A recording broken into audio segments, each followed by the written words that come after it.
Septic ট্যাঙ্কে পড়ে মর্মান্তিক মৃত্যু, এক যুবক আশঙ্কাজনক অবস্থায় হাসপাতালে। উত্তর দিনাজপুরের করণদিঘি থানার কামারতোর গ্রামে বৃহস্পতিবার ঘটে গেল এক হৃদয় বিদারক ঘটনা। সেপটিক ট্যাঙ্কিতে পড়ে মৃত্যু হলো আব্দুর রশিদ নামক এক রাজমিস্ত্রির, বয়স 38। তিনি হরিণতোর গ্রামের বাসিন্দা ছিলেন। জানা গিয়েছে, স্থানীয় নিজামুদ্দিনের বাড়িতে কাজ করার সময় হঠাৎই পা পিছলে সেপটিক ট্যাঙ্কে পড়ে যান তিনি। তাকে বাঁচাতে ট্যাঙ্কটিতে নামেন রিয়াজউদ্দিন নামক এক যুবক, কিন্তু দুজনেই বের হতে না পারায় পরে স্থানীয়রা উদ্ধার করে হাসপাতালে নিয়ে যায়। করণদিঘি হাসপাতালে আব্দুর রশিদকে মৃত বলে ঘোষণা করা হয় এবং গুরুতর অসুস্থ রিয়াজউদ্দিনকে রায়গঞ্জ মেডিকেল কলেজে পাঠানো হয়েছে। বর্তমানে তার অবস্থা আশঙ্কাজনক। এই ঘটনা গোটা এলাকায় শোকের ছায়া নামিয়ে এনেছে। রাজমিস্ত্রি কাজ করতে এসেছিল একজন বাড়িতে।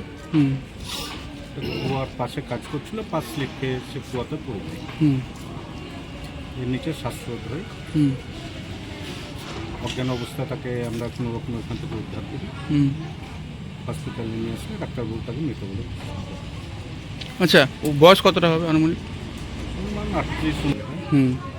ওখানে যখন পড়ে যায় হাল্লা করলে ওই আব্দুল রশিদকে উদ্ধার করার জন্য ও কুয়াতে নামার পরে সেও কিন্তু অক্সিজেনের অভাবে আমরা মনে করছি শ্বাসরোধ হয়ে যায় এবং সেও অচেতন অবস্থায় কুয়ার মধ্যে পড়ে যায়।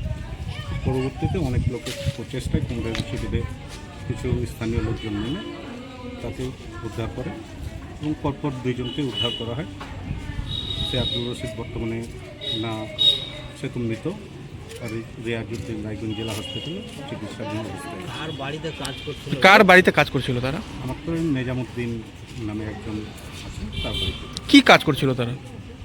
কুয়ার মধ্যে পাইপ সেটিংয়ের কাজ করছিল একটা, এগুলোর কিছু বর্ধিত জল ফেলার জন্য ওইখানে একটা পাইপ সেটিং এর কাজটা করছিল। না, কুয়া কি আগে থেকে খোঁড়া ছিল না? ওই মিস্ত্রিরাই কুয়াটা করে রেখেছিলেন পাইপ সেটিং এর কাজের জন্য, মানে জল নিকাশির ব্যবস্থার জন্য? জল নিকাশির জন্য।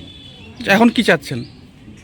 দেখুন, একটা অঘটন ঘটে গেছে, আর যে আব্দুল রশিদ মারা গেছে মিস্ত্রির কাজ করতো, তার উপরেই পরিবারটা নির্ভরশীল ছিল, খুব গরিব লোক। আমরা কিছু প্রশাসনের কাছে তাকে আর্থিক সাহায্যের জন্য